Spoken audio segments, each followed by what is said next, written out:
the 1950s, Hugh Everett proposed the many worlds interpretation of quantum physics.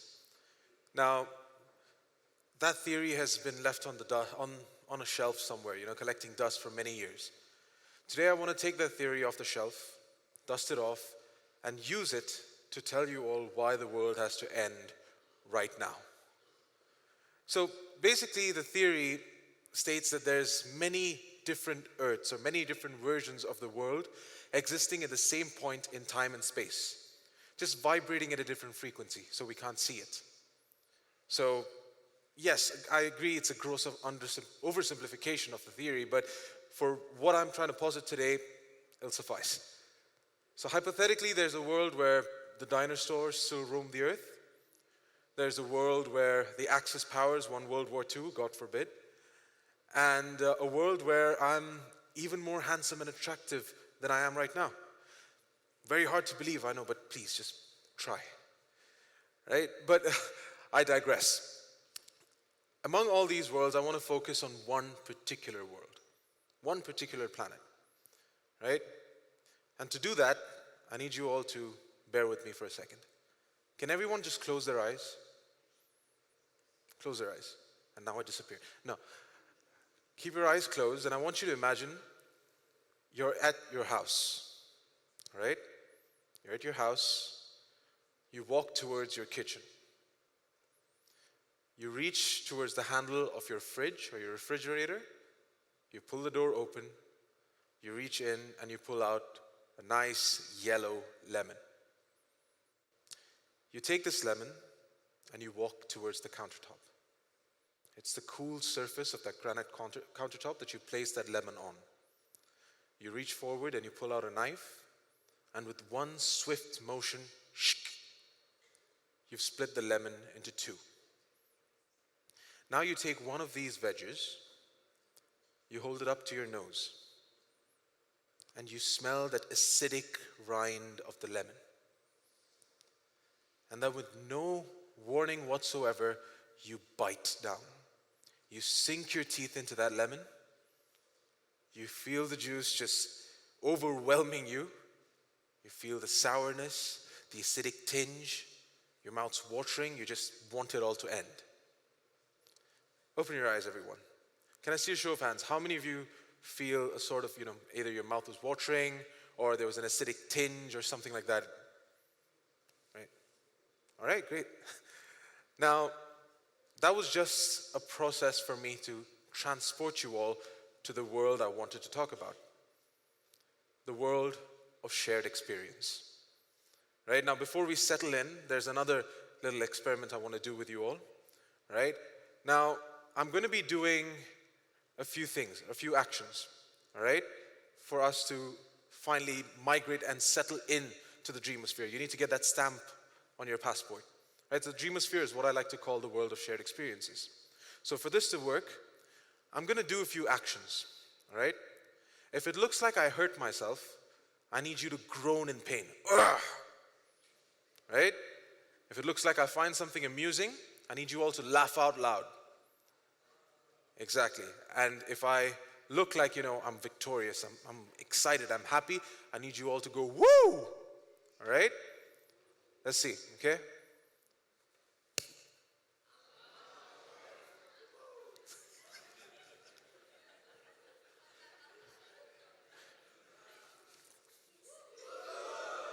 Perfect. One more time. I really don't want to do this to myself, but one more time.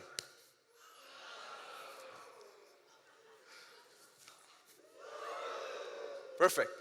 Welcome to the world of shared experiences. Welcome to the dreamosphere. All right? Now that we're in the dreamosphere, I want to focus on one specific city on that planet. I like to call it Mindville. All right?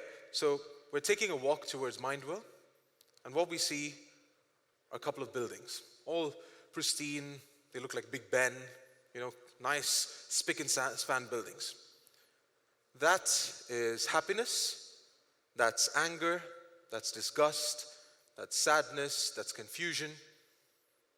So you're getting the gist of it? Mindville is where buildings take on the form of emotions. All right? But there's more to it than that meets the eye. I don't know if you noticed, but there are these tiny little specks that you see in between these buildings. They're far off in the distance. Let's take a look. That is depression. That is anxiety. That's BPD. Those are panic attacks. Basically, these are also inhabitants of mindville. These are also buildings that embody emotions. But why are they this way? Well, years upon years of not using them, of no one inhabiting them, has led to these buildings being in such disarray. And I know it may seem like this is a topic which may not pertain to all of us, but let me tell you, statistically, every fifth person in this room, we're fighting demons that are unimaginable. We're having to fight and face monsters in our own mind. The fact that we're here means we're still winning, right? Now, again, there's another reason as to why these buildings are this way. Biology students, right? There's this theory called the rivet popper hypothesis. Now, it's used for evolutionary biology and to describe ecosystems. Basically, it says that an ecosystem is like an airplane, right? And all the species of flora, fauna, microorganisms, fungi, you name it, every single one of them represent an individual screw or a rivet in that plane. They hold it together. Now, as each species goes extinct, or as each species leaves the ecosystem, they take that screw or rivet with them. And eventually, all you're left with is a box of scraps, right? I like my own twist on this. We're all part of this ecosystem. Most of us have these buildings in our mind. And every time someone resorts to bigotry, someone resorts to communal violence, someone who resorts to discrimination, to racism, they leave that ecosystem.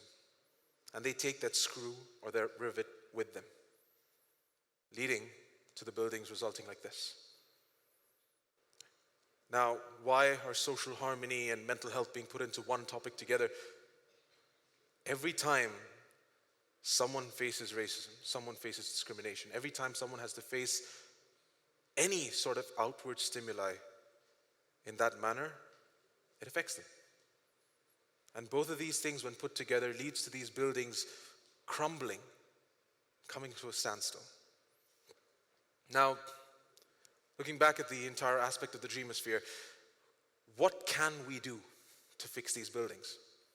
Well, at the behest of sounding very nihilistic, I don't think there's much we can do. I mean, sure, we keep telling everyone, call out racism when you see it. Go around, preach about social harmony.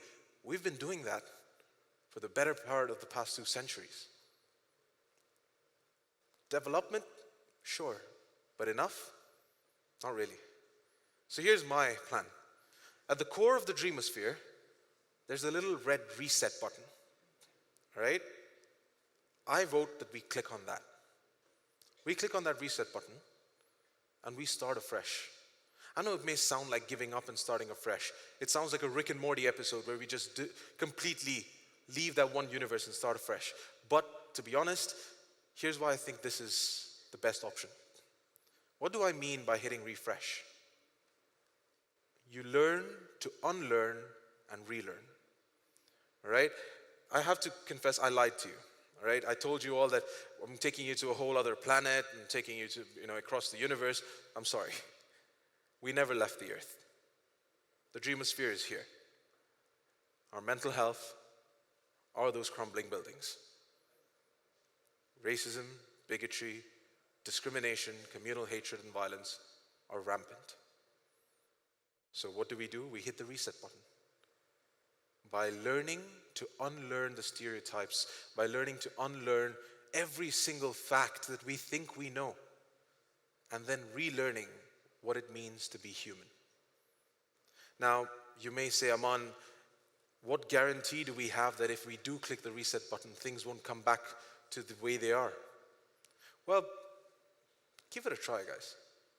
The world's a tough place, right? And I think that we're at a point beyond which, we're at the edge of a precipice beyond which there will be no return. Right now, we still do have that control in our hands.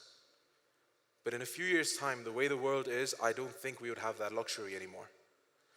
As Albert Einstein once said, I know not what weapons World War III will be fought with, but I know that World War IV will be fought with sticks and stones.